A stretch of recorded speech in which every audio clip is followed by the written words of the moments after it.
Hello again, human behavior. Now we are going to examine two types of arguments, one to convince and the other to persuade.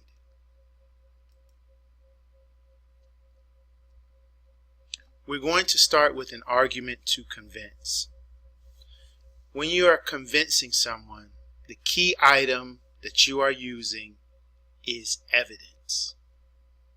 So when you're looking at an argument to convince, you need to have a chart, graph, or some form of data.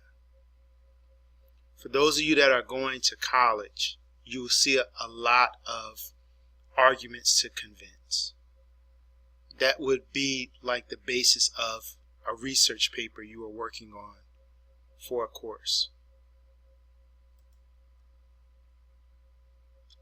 So, for example, global warming. You notice they give you the causes and the effects. So, in terms of convincing someone, it provides a pretty compelling argument. You can look at how the United States is a major producer of greenhouse gases and how the poor impact on the environment affects the weather and other parts of the world, especially with the burning of fossil fuels. So this is an example, as you can see, the way it's structured, of a very convincing argument in terms of global warming. Another controversial argument is civilian gun ownership. And you can even see the way this is structured to make sure that even in graphing the data, the size of the weapon really shows the large amount of civilians with guns, comparably speaking. And notice, whoever constructed this made sure they used countries that had the first two had a much larger population than the United States. So the United States total population over 300 million. Both India and China are well over 1 billion people and have significantly less gun ownership among civilians. So once again, very convincing argument.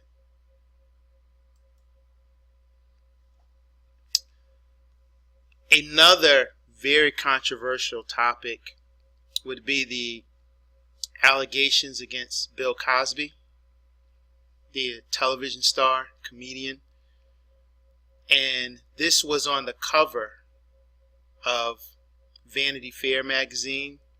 And these are all the women who are proceeding to press charges against Bill Cosby for sexual misconduct.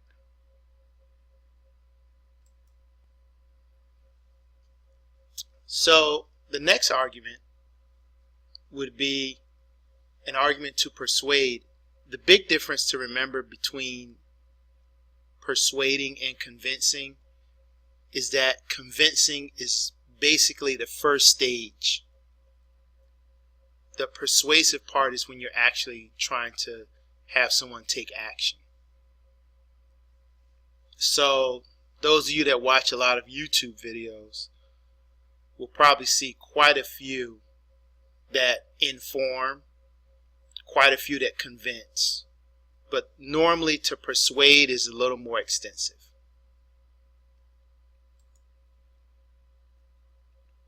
There are films that are arguments to persuade. One infamous one was Super Size Me, where the main character went on a diet of nothing but McDonald's and showed the damage that it does to his body. He, in particular, his liver suffered a lot of damage. Liver and his cholesterol levels and blood pressure levels. Smoking. As I know you have seen, there have been several commercials to persuade people to stop smoking. And so, once again, you can see the argument. They provide some data, but really the focus is on using powerful images to try and persuade you. This is a spring break advertisement. You can see the beer bottle in the background, and this is to get people to come to that particular area for spring break, to celebrate spring break.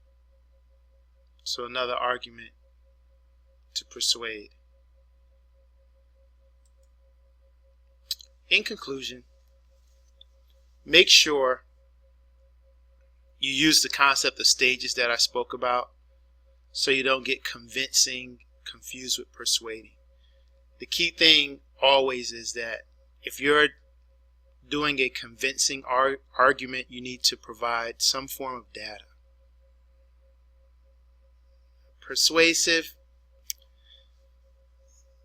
some data, but you have to be careful because data can be manipulated.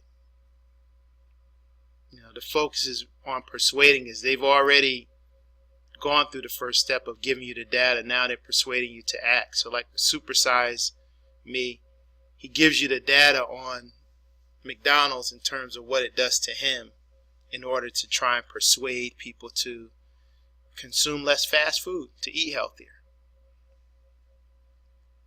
So once again, those are the other two arguments.